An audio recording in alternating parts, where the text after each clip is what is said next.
Good Tuesday morning. Today is Tuesday, December 23rd, 9 a.m. Eastern Time. My name is Casey Halpern, and I'm thrilled to be joined by my friend, my colleague, my co-host, Ryan Borman. Ryan, how the hell are you doing? Oh, Casey, I'm doing good. How about you? I am doing just dandy. Just trying to wrap up basically a week's amount of work in the next 12 hours, so that's fun. Woke up, hot water was not working where I am, so been dealing with some plumbing companies to try and get someone in immediately. Spilled coffee all over my shirt I was wearing. I just had to do a quick wardrobe change and do some makeup. So we're off to a hot start here. Yeah, it sounds like it. Geez. Well, it'll make you feel better that it's sleeting here in New York, New Jersey. So at least you're in a little bit better of a climate because we I'm not even excited to go outside. Yes, it's I can't complain about the weather. I'll say that much.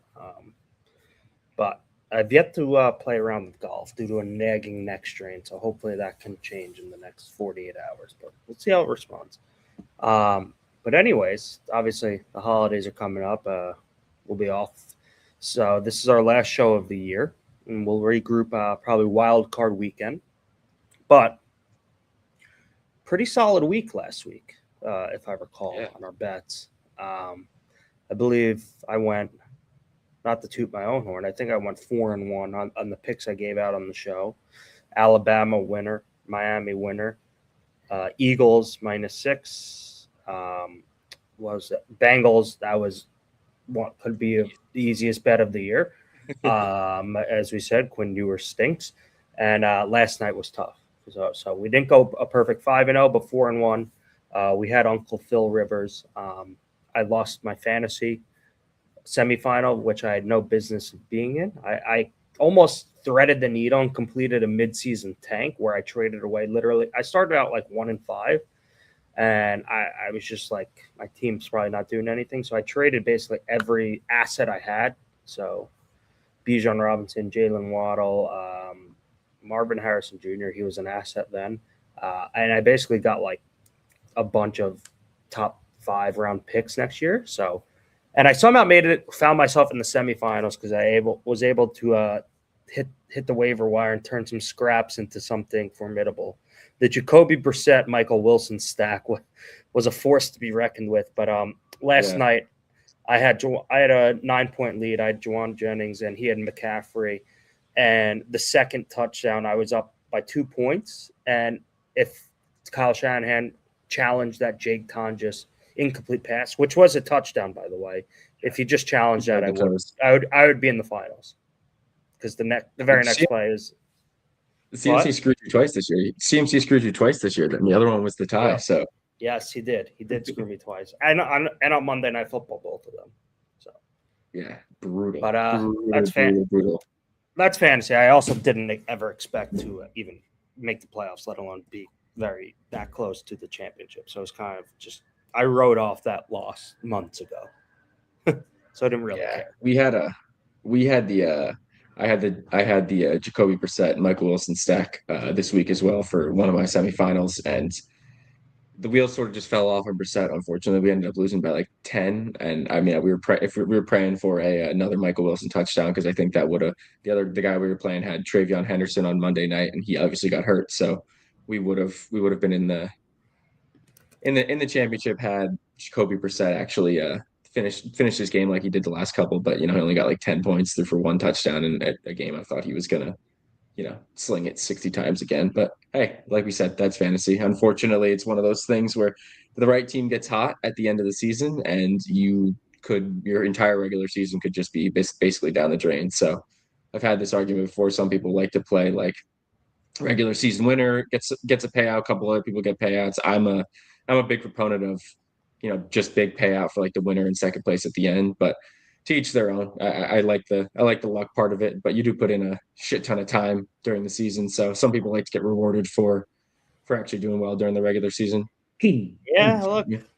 it's certainly a grind. I kind of I fell out of love with fantasy football before like mid season this year, And for some reason, like when I just completely punted on my season and started selling picks, I somehow found it amusing again. Maybe it's just because like I have so many picks next year. I'm like, oh, okay, like if I don't really do some damage, then that's pretty pathetic. But I don't know. I started finding some enjoyment again, maybe just in the last half of the year. Maybe because it was just like I was literally just picking scraps off the waiver wire and trying to make wine out of water. So maybe that just kind of rejuvenated me. But fantasy baseball is my new number one favorite. And it's been like that for a while, just because it's such a grind. Like, it's every single day. Like, if you're not keeping, you gotta be paying attention. Yeah, exactly. Yeah, you gotta be in. But yeah, it's definitely fantasy baseball is definitely one of those sports. Like, people will be asked just with, I mean, just with betting and everything for me too. Like, that helps me keep up with fantasy baseball. I remember like the last 2 years, some of my friends be like, "Oh yeah, who the heck is this guy?" And I'm like, "Oh, you don't know this guy? He hits like seventh for the blah blah blahs and yada yada." And I'm like, "Yeah, I just know a lot of the guys in the league just from looking at their betting lines, and then on top of it, scrounging the waiver wire in fantasy baseball. It also just like kind of keeps you engaged, like who's in the lineup in the MLB and who's playing well, like across the league, which otherwise sometimes it's kind of tough to keep up with. You're not doing that research on your own on like a daily basis to see who got a couple hits yesterday, where you might be doing that in fantasy baseball wise. But truthfully, for fantasy football for me, I think sadly sports betting has ruined it a little bit for me because I also taking agree. taking a lot of action on Sunday, and I'm making a bunch of bets where the payout ends up being like more than what my league would be. So like it's hard to get like as excited because of the betting side of things, which does kind of stink. But I still love, like, I mean, I play with my buddies from high school. We've been playing for a really long time, so I love like the camaraderie and just texting and keeping up with them and playing with them. So it loses it a little bit, but then you get that aspect back. So that's kind of where I'm at with it. Yeah, it also like I am betting on a lot of props and stuff like that, and Yeah. just like some of them coincide with my matchups. It's just kind of like like, what are you rooting for? But by the way, that prop bill that has been introduced by I believe Brian Schatz, like, come on, what are we doing? Like, we don't need to limit props. Like, you're just going to send things to the black market. You're trying to put a band-aid on like a stab wound here. Like, just nonsensical. Like, there needs to be more informed kind of politicians on this and basically work with companies to alleviate some of those concerns. Because at the end of the day, if you are a pro athlete who is betting a couple $100 or thousands of dollars on props and you're throwing these games one way or another, like, that's on you. That is a stupid problem, right? You're forfeiting potential millions of dollars in future earnings for a couple thousand that you can make off a sports book. Like, give me a break. Like, the opportunity cost there is just exponentially humongous. Like, what are you doing? You're shooting yourselves in the foot if you're doing that. Like, it is a stupid problem we have. I don't think it's a prop problem. Sure, if you want to make limits across all props across the United States, that's fine, right? Like, we probably can't even get down $1,000 on props ourselves, so it's not going to impact us a lot. But to take away props completely or limit the selection, like, you're just screwing over the consumer at the end of the day. I mean,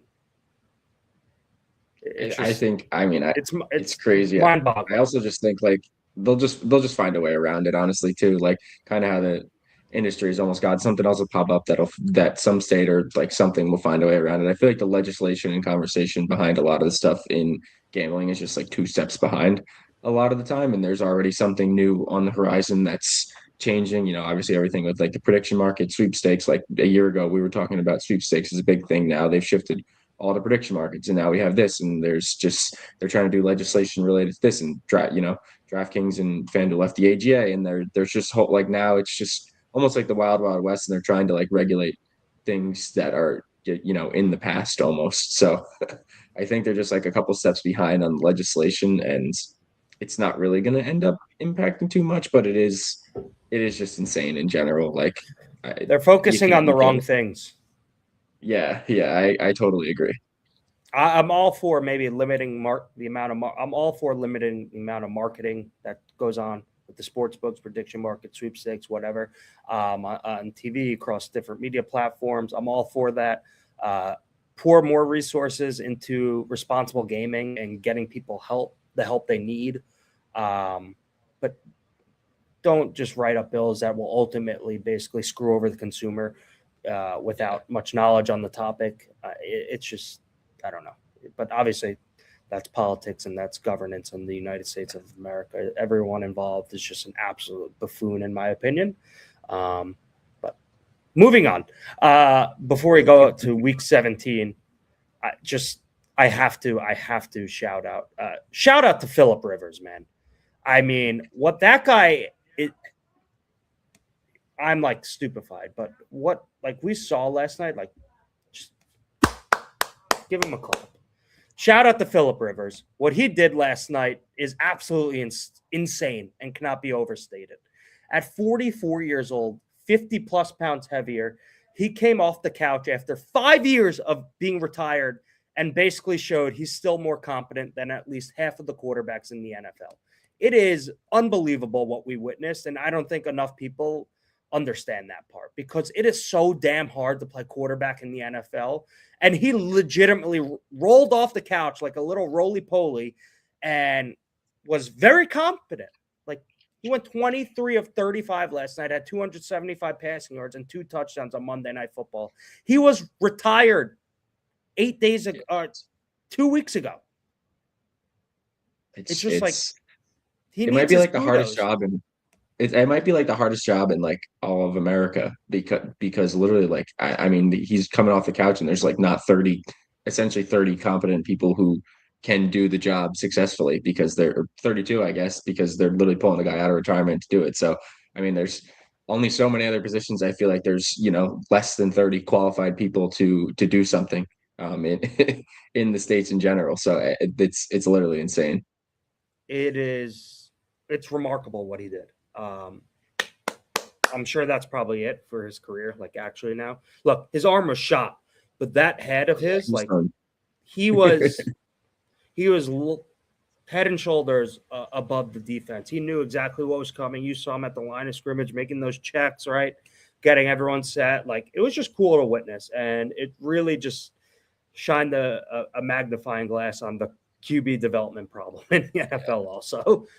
Because look, these guys, sure, they have absolutely lost everything physically, right? They can't really move much. Their arms are completely shot. But their minds are still as sharp as a tack. And it just proves if you're a very smart quarterback, you can have a career in the NFL, especially in today's game and today's day and age, right? Like if you're able to diagnose what defenses are given to you on a consistent basis, look, you could fare pretty well. That's why I'm actually starting to warm up to the idea of Fernando Mendoza, but that's probably another conversation for future streams as we approach the draft and see where the draft order shakes out. But look, shout out to go ahead. No, just shout out to Grandpa Philip Rivers. I salute you, and you will be in Canton in 5 years. I'm pretty sure. He should have been regardless, but. He will be. He will be. I got 2 more notes too. Like it's literally crazy because he looked like he was just some of the throws were just like total ducks, but he was getting the job done, putting the ball in the right place. You could tell his arm just has like nothing left, and he was still finding ways to get guys to get the ball to open receivers and making plays. It was crazy. I literally plus EV Analytics on Twitter had put me on a bet yesterday too for Philip Rivers to have more passing yards head to head than Brock Purdy, and he almost came through for me. I was really rooting for it, but unfortunately he fell like 22 yards short. I was tuned in the whole game because I was like, you know what, here we go. Like what were the odds? It was like plus 500 or something, like five between plus. It dropped at one point, went back up. I can't remember the exact number that I got it at in the plus 400 plus 500 range. Finished like I think it's 18 yards shy, actually, not even 22 yards. So we had some hope until I think before the pick six. I was a little bit more optimistic. But yeah, it was a fun little sweat. I had him over 200 passing yards, so that one worked out, and I'm happy about it. Figured he was going to be slinging it on Monday night, and he was. But And then a second note too, I was gonna say, have you seen that you're talking about like smart quarterbacks and just diagnosing everything. Have you seen that little clip of Kirk Cousins talking about like the play progressions and how Yes. diagnosing a defense at the line of scrimmage? Just interesting to like hear some of those guys talk about it. It's really cool because you don't really hear the breakdown of like what they're going through very often. You kind of just get the short responses after the games, but just cool to see like how the position has changed and developed and how the defenses have clearly gotten better at disguising all their coverages and what the quarterbacks are looking for going into different games and kind of how they have to approach it week by week. So just an interesting little tidbit that I thought was cool. It's crazy because like Philip Rivers, I probably might get roasted over the coals for this. Not roasted, but I think the defenses that he faced in the late 2000s and like early 2010s are significantly better than what we see now, right? That was also during a day and age where the middle of the field was not just wide open. Like you could absolutely just clog that and you could really pop people back then without facing any repercussions. So I'm not surprised that he was able to just seamlessly plug himself in after. Well, I am very surprised actually, but just mentally being able to diagnose what defenses are giving him, like at the line of scrimmage, or just know exactly where he needs to get to the ball and get the people to their spots. Also, if you haven't yet, check out the stream. I don't know if it's a stream, but Luke Kuechly was on some broadcast last night. He diagnosed the pick six literally as it was happening. He's like, "Oh, here it goes." So if you haven't seen that, check that out. But shout out, Grandpa Phil Rivers, unbelievable career. He will be in the Pro Football Hall of Fame at some point. I don't know if it will be first ballot, but we'll see in 5 years. Anyways, we've got a pretty bad Week 17 slate. Also, wait, before we get into that, the San Francisco 49ers basically now control their own destiny for the number one seed in the NFC somehow. If they just went out, they are home to the Chicago Bears and the Seattle Seahawks. Oh yeah. The Niners haven't punted since their November 30th game against the Cleveland Browns. They've been on a roll. So they've basically played 2 full games without punting, scoring 48 points against the Colts on Monday Night Football last night and 37 points against the Titans last week. Obviously, both defenses are not very good that they faced, and Kyle Shanahan's an absolute wizard. And if I were a voter, he would get my Coach of the Year vote because of how banged up they are and because they are now in basically pole position to go out and win the number one seed in the NFC. But just astounding. They have not punted in a game since November 30th. It's December 23rd. Yeah, that's insane. Brock Purdy's been balling seemingly too, and CMC is as good as he's ever been. Yeah, it's crazy. It really is. Their defense is awful. They're just so depleted. Yeah, they've got like nothing left, and yet they're still 11-4. Yeah, it's and really, like you just said, with the path to the one seed, it's crazy. It's just a testament to Kyle Shanahan and just like his ability to scheme up an offense. And like, look, they're not that injured on offense, but defense, it's like they have no pass rush. As you saw last night, they got picked apart by Philip Rivers, which is crazy. But yeah, look, if they win against the Bears and the Seahawks at home, they will be the number one seed in the NFC somehow. Yeah, that's absurd. But just back to your one comment too, the Coach of the Year market is just a crazy market at the current moment as well. Like I feel like it's like as wide open as anything. I honestly haven't looked at it, but I'm going to pull it up right now if I can. Dude, it's crazy. I mean, Vrabel's technically the favorite. Shanahan's in second on FanDuel, but in third in odds on DraftKings. McDonald, you have Liam Cohen, Ben Johnson, Sean Payton's like the sixth favorite, and he's potentially gonna have the one seed in the AFC. I mean, it's it's a tight market right now. It's gonna really come down to how some of these things shake out at the end of the year. I think. I mean, I think Ben Johnson takes a huge leap if they end up winning out and get the one seed in the NFC, which same thing for McDonald. If they stay the one seed if the Seahawks stay as the one seed, he might jump Vrabel at one point. It's really crazy. There's a different. If you believe in Vrabel, I'll say this on the stream right now. DraftKings has Vrabel at -110, and FanDuel has Vrabel at +190. So you have a pretty large odds discrepancy right there. If you are looking, that's just quick line shopping. So there's definitely some of these award markets definitely have some decent discrepancies to look at if you feel strongly one way or the other. Because they're hard to price, right? Like we said, it is a little bit of a bias at the end of the season for a lot of these award markets. So when it comes down to it, it's a recency bias towards the end. So that's why I think it's going to really come down to who finishes the season strong and how some of these rankings do shake out. It's crazy. Also, Liam Cohen at 8-1 is not a bad look either, because the Jaguars, they still have a path. They still have a path to the number 1 seed. If they win out, right, and if the Broncos lose either one of their last 2 games and the Pats lose once more, Jacksonville is the number 1 seed. So if they were to get the number 1 seed, I would have to imagine Liam Cohen is going to be the coach of the year, because that is an absolutely outstanding job he has done with Trevor Lawrence and those Jaguars. Trevor's been on a roll. He's been playing better football than ever before. He looks like what we all thought he would be coming out of Clemson. And look, Liam Cohen at 8-1 right now, not a bad look. And I don't even know if that's the best number on the board. I'm just looking at FanDuel.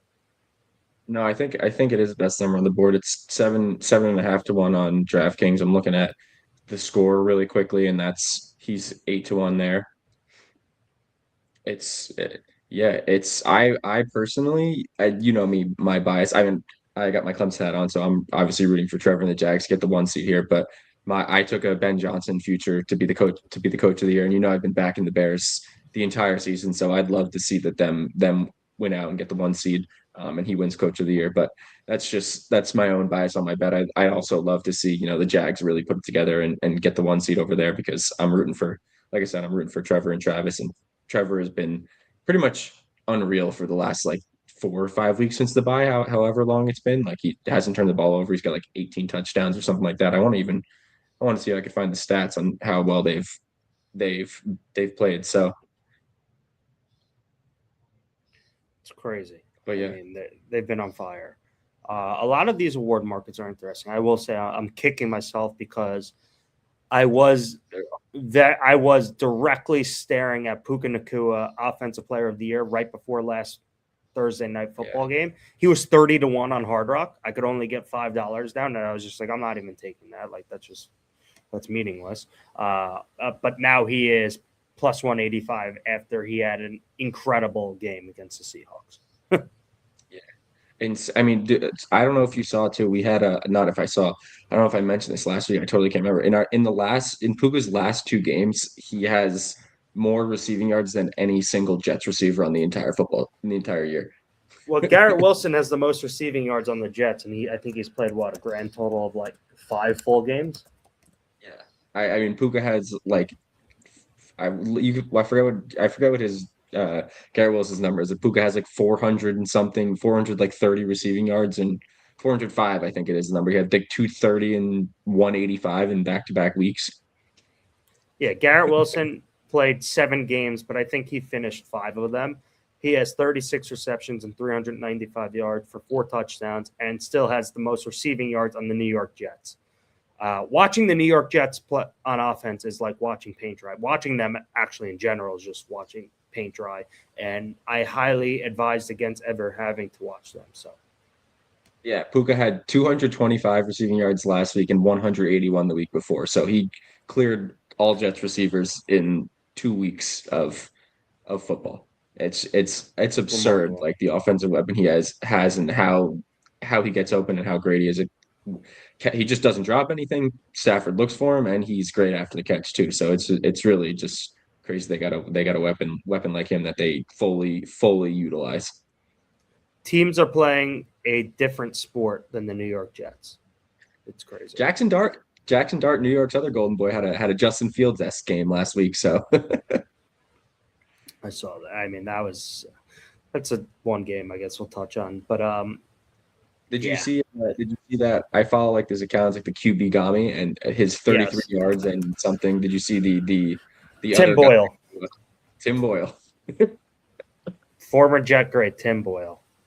It was not Dart has been really struggling since coming back with that concussion. So yeah, I don't know if it's just some lingering effects, but maybe not allowing him to run has something to do with that. They're just kind of making him a drop back passer, which he's not. But will be very interesting to see what the New York Giants do if and when they get the number 1 pick. But one more award market I guess we should discuss. It is a market we played and something we gave out on the stream a long time ago. Ryan and I both took Tyler Shuck to win Offensive Rookie of the Year at both 250 to 1 and 300 to 1 about a month ago. He is now down to plus 360. It is a 2-horse race between Shuck and Tet McMillan to close the season. Shuck is probably has a fighter's chance. I don't know if he will win. I don't think he will win unless he really just has 2 back-to-back outstanding performances to close the season. Like, we'll need 275 plus and 2 touchdowns in each game. But look, we have them at 250 and 300 to 1. Unbelievable bet we made. So, yeah, nothing we can complain about there. No, not at all. I'm also a little bit more optimistic, I think, than you are. I might end up hedging out of this one. I'm going to wait and see. The Panthers go to Seattle next week, and Seattle has the best defense in the league. So there is a chance that the game doesn't matter for the Panthers, right? It only matters for Seattle. The Panthers have to win against the Bucks in Week 18 to win the division and make the playoffs. So this game doesn't really matter for them. And it matters to Seahawks. They want to get the 1 seed. So there's a chance that Tet could just get shut down next week, and Chuck goes to Tennessee, and then they play the Falcons. So I think I'm gonna hold out, and I might hedge out after next week. I might not, but if Chuck wins next week and Tet doesn't score a touchdown in that game, there's a chance that these odds might bump even further, and then that could look better. I'm a little bit more optimistic because I think if the Saints win their last 2 games, I mean, he's going to go 6-3 as a starter, right? For the Saints, and no other rookie quarterback has more than like 2 wins on the year. So I feel like they'll have some recency bias towards him, but that's me being optimistic at this point. I obviously we don't know how it's going to go, and we can't see the future, but I think there's absolutely a path, but it's the same deal. If Tet and the Panthers go Week 18 and he goes off against the Bucks and they make the playoffs, it's his award. There's no there's no way. But again, a week ago it was Travion Henderson's award. So who knows? That's true. It's look, it's seemingly a 2-horse race. It's a very uninspiring race this year for Offensive Rookie of the Year. I'll say that. Like, to be honest, Tyler Shuck has no business being even in the conversation. He has played 7 games, but look, he's actually looked pretty decent. At least maybe the Saints will keep him long term. We'll see, but great bet nonetheless. Look, I would love for the Panthers to sit Tet this week. Just make sure he's rested for that big Week 18 game against the Bucks for the division, which I assume will probably be like Sunday Night Football. But yeah, look, unbelievable bet. Hopefully we could take it to the window. I have my doubts. You're a little bit more optimistic than I am, but we'll see. Look, this is also a Seahawks defense that did just allow 225 yards to Puka Nacua, so I don't know. Nacua is a little bit different than Tet. And Matt Stafford's a little bit different than Bryce Young. I know. Stafford to Puka is a little bit different than Bryce Young to Tet. No offense to Bryce Young and Tet. They're having a great year, and I think they've come along really nicely, but Stafford to Nacua is a little bit of a different animal. Yeah, we'll see. But let's talk about the slate in front of us. The Christmas Day slate looked great before the season started, and now it is just absolutely abysmal. We have Cowboys commies, and I believe Mariota is now injured, so I don't know who we will get at quarterback. It could be Josh Johnson for the commies. We've got Lions, Vikings. 9 McCarthy is out probably, so we'll get Max Brosmer, the Wizard of Braz. We got the Broncos, Chiefs. Gardner Minshew unfortunately tore his ACL, so we'll get – I don't even know who's playing quarterback for the Chiefs. Chris, whatever his name is. I'm sorry, I don't know it off the top of my head. I don't know either. I don't know how to pronounce it. I don't know how to pronounce it, but I'll take a stab. Chris Olodokon, maybe.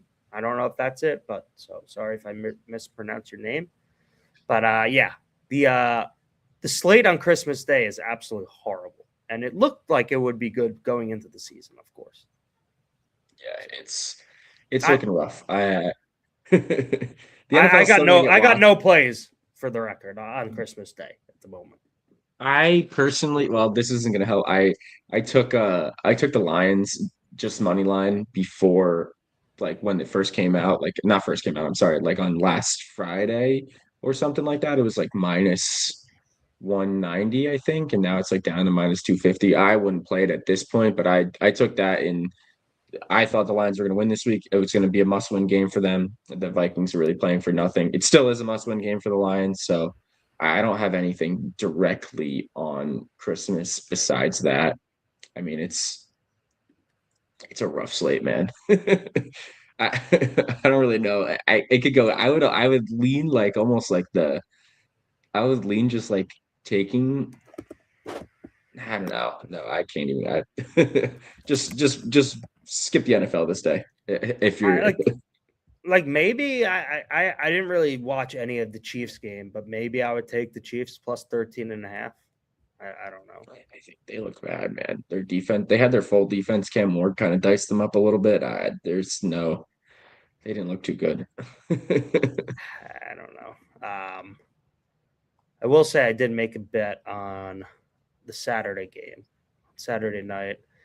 I got so yeah, no Christmas Day plays from Ryan or myself officially yet, besides Lions money line, but Ryan took it at a much better number than what is available now. So at the current odds available, I would stand by,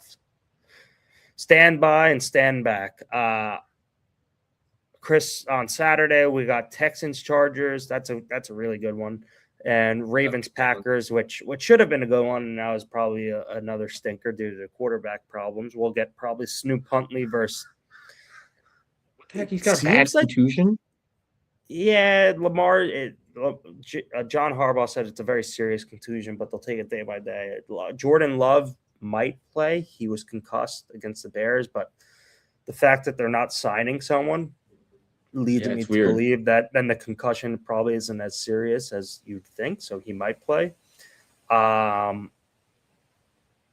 did take the Packers for some reason, thinking that Snoop Huntley will start for the Ravens, and if Jordan Love does go, I think that I'd rather prefer to be on the Packers, but I kind of just took something to take something. I don't love the board this week at any on any day, to be honest.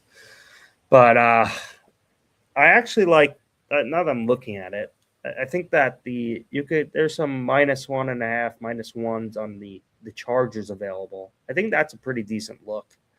I was gonna say I'm gonna take the Chargers -1 on Saturday. I'm seeing -1 available at like -116, and I mean even their money line -123. 124 I'm seeing you get. That'll be my favorite for Saturday. For the weekend, I'm gonna be on them. I'm gonna be on them -1 and on the money line on Saturday.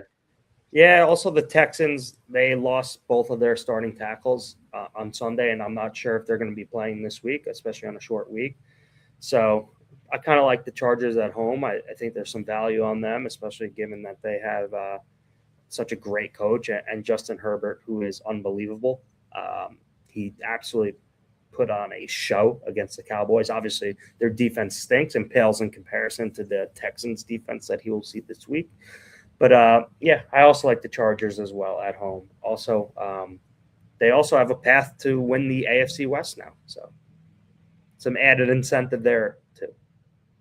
There's a lot of paths still available to finish the season, which is really cool. I mean, there's a race in both divisions at the current moment going into week 17, and it's going to carry over into week 18. So, even though the slate's bad, we have some underlying things that make it a little bit better, knowing that there's a path to 1 seeds, 2 seeds. So teams have to win and can't really let up as much this week either. So that's at least good news, but the slate overall is still not great. We have the Bears against the 49ers, which is a good one.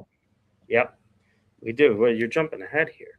Oh, Sunday, Apologies. We were on Sunday, Saturday. We're only going to Sunday now. Now we'll move on to Sunday. Sunday, it's a stinker. Maybe go spend some time with your family. Seahawks Panthers, I guess, will be decent. Eagles Bills at 4:25. The 1 o'clock slate is garbage, like absolute garbage. There is not one intriguing game that like tickles my fancy, unless you are a Tyler Shuck backer like us. Yeah, I'm going to be on the Saints. I'm going to be on the Saints there. Are you? I got it, right? I got it at this point, right?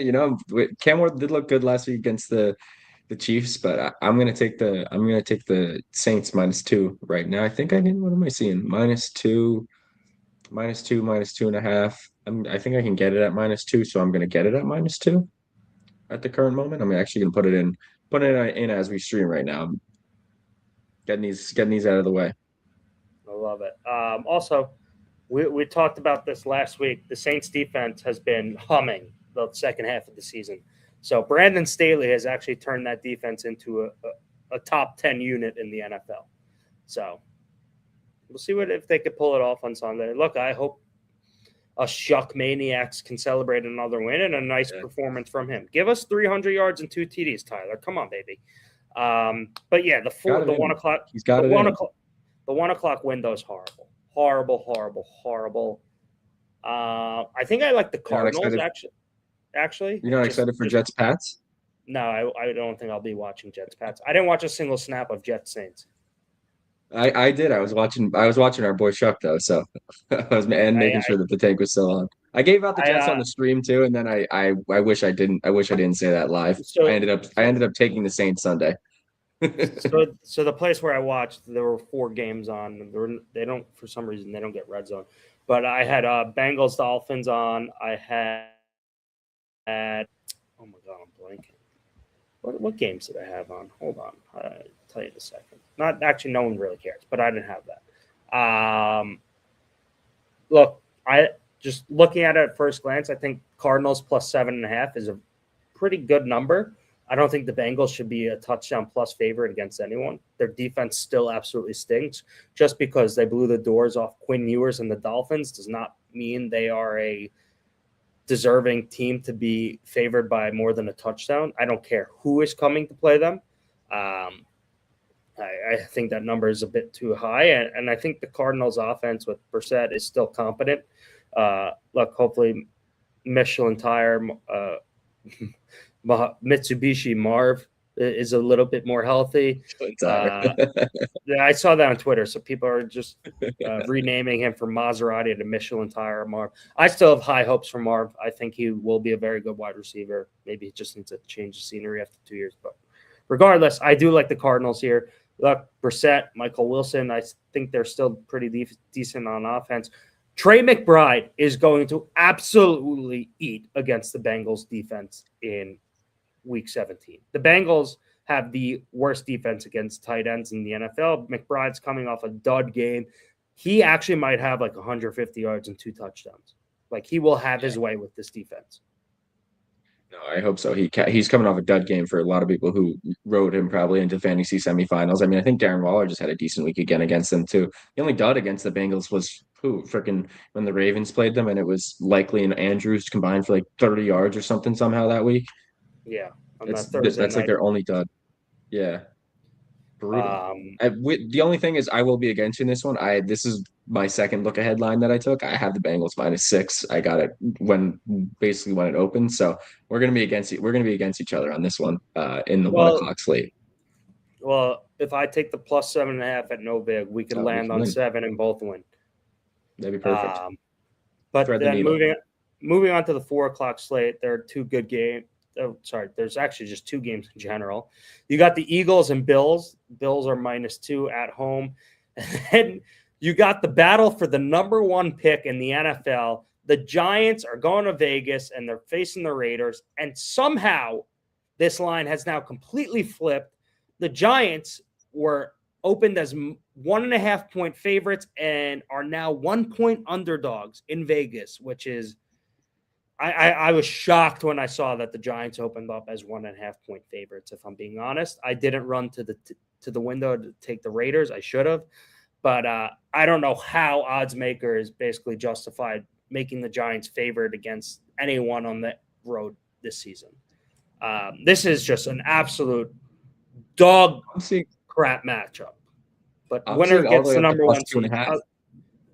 Really? Oh, sorry, loser gets number one seed, basically. Yeah, it's insane. This is I'm just based on the movement. I'll be on the Raiders, I think here. But it's crazy, and hopefully for us, I hope that Giants do get the number one pick, and I hope they're happy with Jackson Dart and the potential of the Jets trading up with them because the Raiders won't do it. I don't think if they get the number one pick. So that's a little bit of extra hope for us Jets fans here.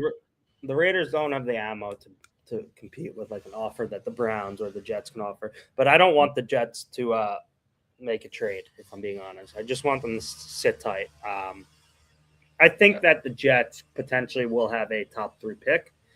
And I think that if the Raiders win, that's great for the Jets, right? At the end of the day, it would just be the Browns and I believe the Jets. And I think if the Raiders really want to trade up, let them trade up. Let them mortgage everything for Fernando Mendoza.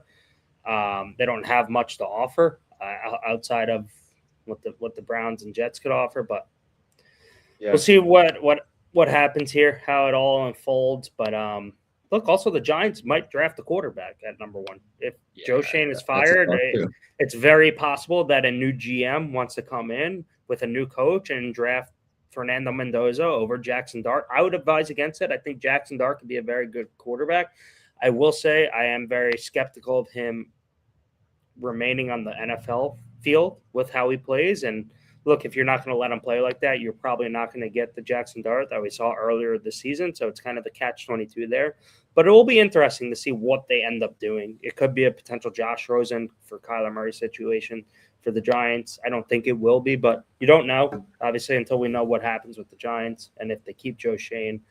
So it'll be very interesting what unfolds. But the Jets, look, if the Giants win, or if either of these teams win just one of their last remaining games, which I'm probably more bullish on the Raiders winning one of their last 2 games, just because I think it's Pete Carroll swan song, and maybe the Raiders will just play extra hard for them. And they're playing Chris Oladakin next week at home against the Chiefs, who are probably going to sit a lot of guys as well.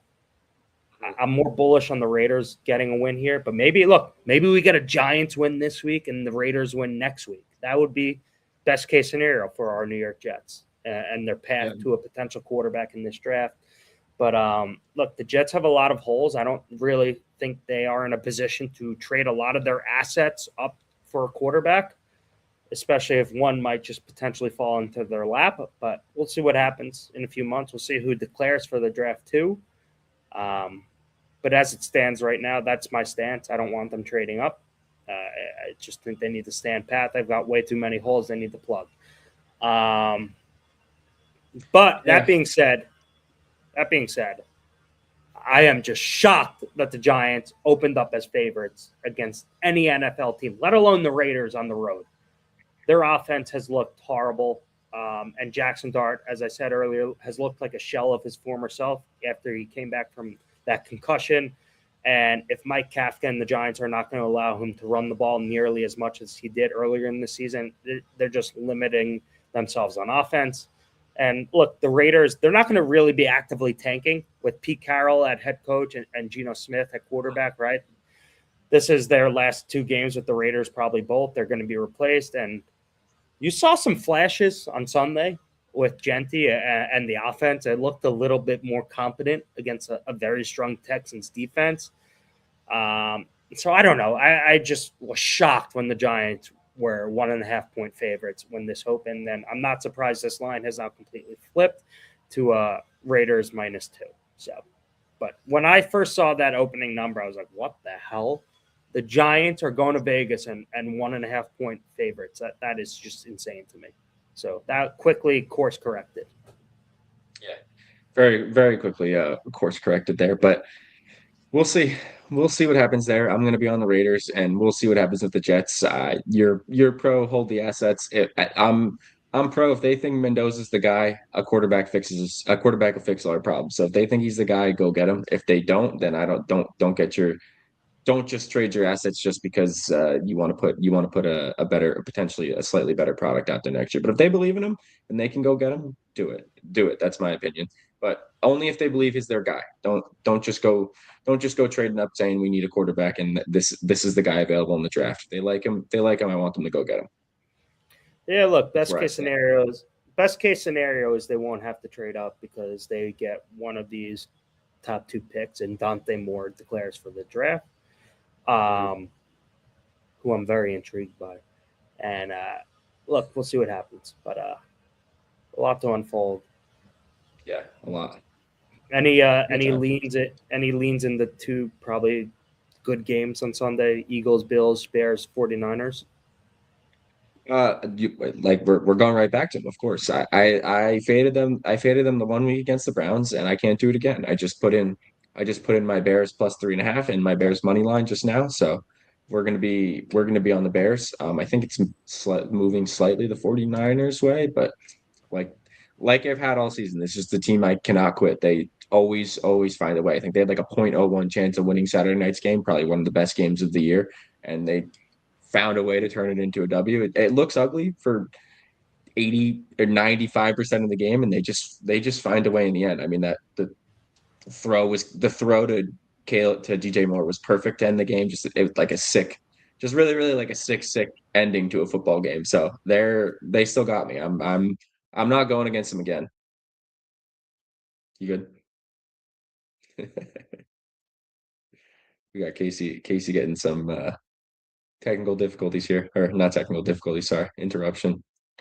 But yeah, you guys know I'm on the Bears. I will not be off the Bears for the rest of the season.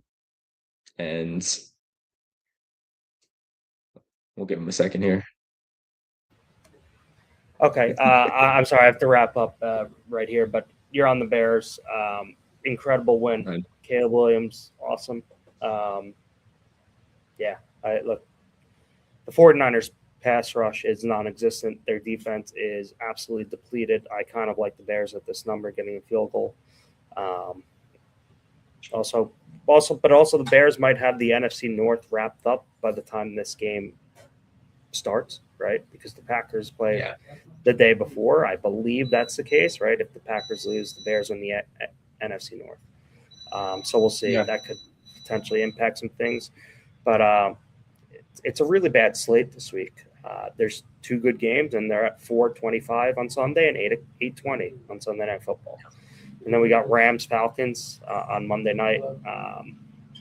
No lean there, but look, I hope everyone just enjoys the week, spend some time with their family, their friends, eat, drink, be merry, and let me be the first to wish you a very happy and healthy holiday season. And we'll do this again, Wild Card Weekend in 2026. yeah. We'll see you guys in 2026. It's been a fun 2025, so we're looking forward to it.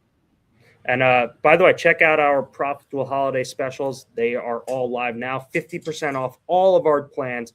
Go get yourself a subscription, and we'll help you make a lot of money in 2026. And Ryan, for now, I have to go help the technicians and figure out this hot water issue. But aside from that, we'll chat soon. Yeah, awesome. This is fun. Well, happy holidays, everyone, and enjoy. We'll talk to you guys soon. Happy and healthy holidays to all.